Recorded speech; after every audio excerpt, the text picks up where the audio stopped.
بسم اللہ الرحمن الرحیم۔ پیارے بہن بھائیو، السلام علیکم۔ ہر مرد کی یہ آرزو ہوتی ہے کہ وہ عورت کو اس کی پٹری سے اتارے اور اپنے راستے پر لے کر چلے۔ جب انسان محدود خواہشوں اور ضرورتوں کا پابند ہوتا ہے تو اسے زیادہ جھوٹ بولنے کی ضرورت بھی پیش نہیں آتی۔ جب تک انسان دوسرے کی جگہ پہ کھڑا نہ ہو تب تک اسے پوری بات سمجھ نہیں آتی۔ جب کوئی عورت آپ کو نظر انداز کر رہی ہو تو اس کا یہ مطلب نہیں کہ وہ آپ سے نفرت کرتی ہے، اس کا مطلب ہے اس کا دل دکھا ہے۔ عورت اپنی عمر کے بارے میں اس وقت جھوٹ بولنا شروع کر دیتی ہے جب اس کے چہرے سے اس کی اصل عمر نظر آنے لگتی ہے۔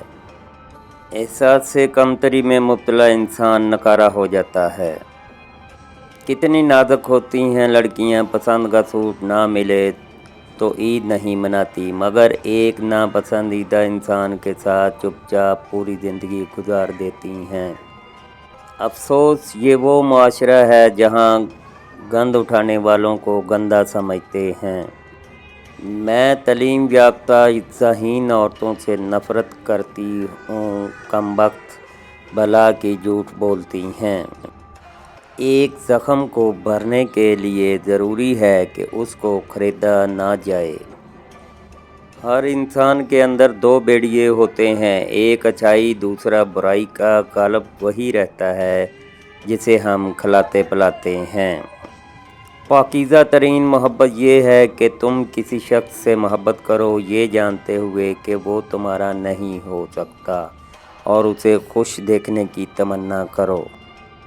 ہر شخص اپنے محبوب کی انگلی پکڑ کر اسے اپنے ماضی کی سیر کروانا چاہتا ہے۔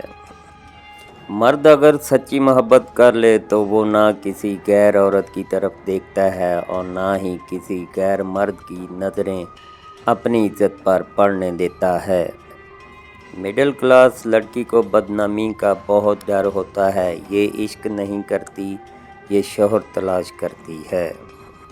جس نے نبھانا ہوتا ہے وہ ہزار غلطیوں پر بھی معاف کر دیتا ہے اور جس نے نہیں نبھانی ہوتی وہ ایک غلطی کو ہی بہانہ بنا کر چھوڑ دیتا ہے۔ چھوٹا بن کے رہو تو بڑی بڑی رحمتیں ملیں گی، کیونکہ بڑا ہونے پر تو ماں بھی گود سے اتار دیتی ہے۔ جس مرد کو سچی محبت ہوگی وہ اس عورت کا ساتھ کبھی نہیں چھوڑے گا، اگر چھوڑے گا تو مر جائے گا۔ غلطی نہ ہونے کے باوجود، سب ختم ہونے کے باوجود اسے کھونے کے ڈر سے معافی مانگ لے گا، یہی سچی محبت کی علامت ہے۔ ایسا مرد خوش نصیب عورتوں کو ملتا ہے۔ کم بولنے والا لڑکا اور زیادہ بولنے والی لڑکی ایک مکمل جوڑی ہوتی ہے۔ زندگی کے آدھے غم انسان دوسروں سے توقعات کر کے خریدتا ہے۔ اللہ حافظ۔